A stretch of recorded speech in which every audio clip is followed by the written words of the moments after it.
आज मी साबुदाणा आणि रवा टिक्की बनवणार आहे। तर 4 तास मी साबुदाणा भिजत घातलेले होते आणि छान असे साबुदाणे भिजलेले आहेत आणि इथे अर्धी वाटी रवा घेतलेला आहे। तर मी थोडेसे साबुदाणे मिक्सरला क्रश करून घेते। इथे मी गॅसवर कढई ठेवलेली आहे आणि इथे आपल्याला रवा थोडासा भाजून घ्यायचा। साबुदाणे थोडेसे मी मिक्सरला लावून घेतलेले होते। नमस्कार मंडळी, मी वनिता, माझ्या चॅनलमध्ये तुम्हा सर्वांचे खूप खूप स्वागत आहे। सर्व साबुदाणे मी इथे बाउलमध्ये घालून घेते।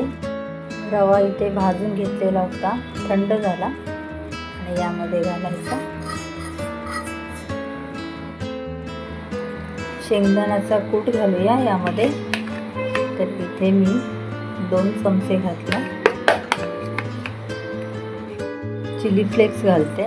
रवा आणि साबुदाण्याची टिक्की खूप छान आणि टेस्टी अशी लागते। चमचा मी काळी मिरीची पावडर घातली यामध्ये। मिरची घेतली हिरवी आणि आपल्याला किती तिखट पाहिजे त्याप्रमाणे आपण घालायची। त्यामध्ये कोथिंबीर, इथे मी चवीपुरतं मीठ घालते। लिंबू घेतला अर्धा, तर लिंबाचा रस आपल्याला इथे घालायचा आहे। हे सर्व मिश्रण छान असं मिक्स करून घ्यायचं। मी हाताने करून घेते। त्यामध्ये अर्धा चमचा मी साखर घालते। इथे मी 1 चम्मच असं पाणी घेतलेलं आहे। तर छान असं बाइंडिंगसाठी आपण हे पाणी घातलेलं आहे आणि मिक्स करून घ्यायचं।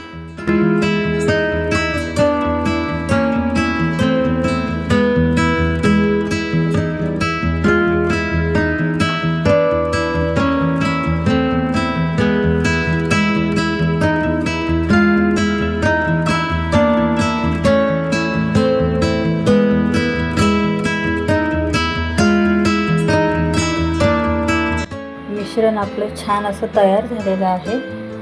तर मी हाताला तेल लावून घेतलं आणि टिक्की बनवून घेऊया आपण।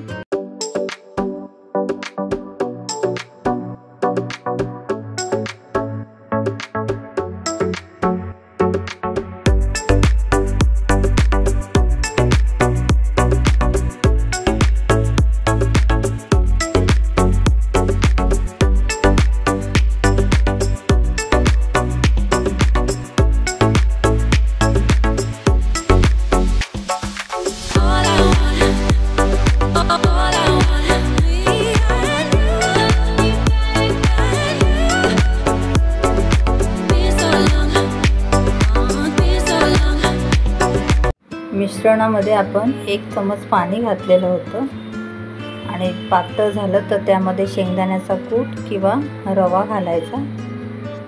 सर्व टिक्की इथे मी बनवून घेतलेल्या आहेत। तर आपल्याला शॅलो फ्राय करायचा आहे। गॅसवर मी पॅन ठेवलेला आहे आणि त्यामध्ये तेल टाकले।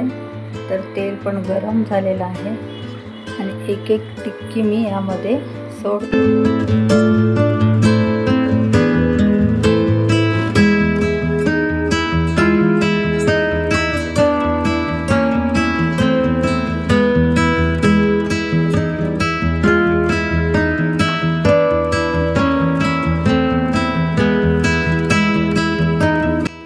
इथे टिक्की आपली छान असे शॅलो फ्राय झालेले आहे।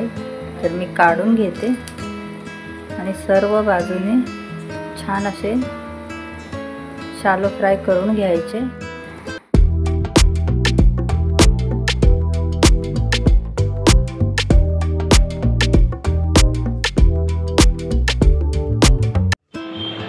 छान अशी उपवासासाठी इथे रवा आणि साबुदाण्याची आलू टिक्की तयार आहे। माझी रेसिपी आवडली असेल तर लाईक, शेअर आणि पटकन सबस्क्राईब।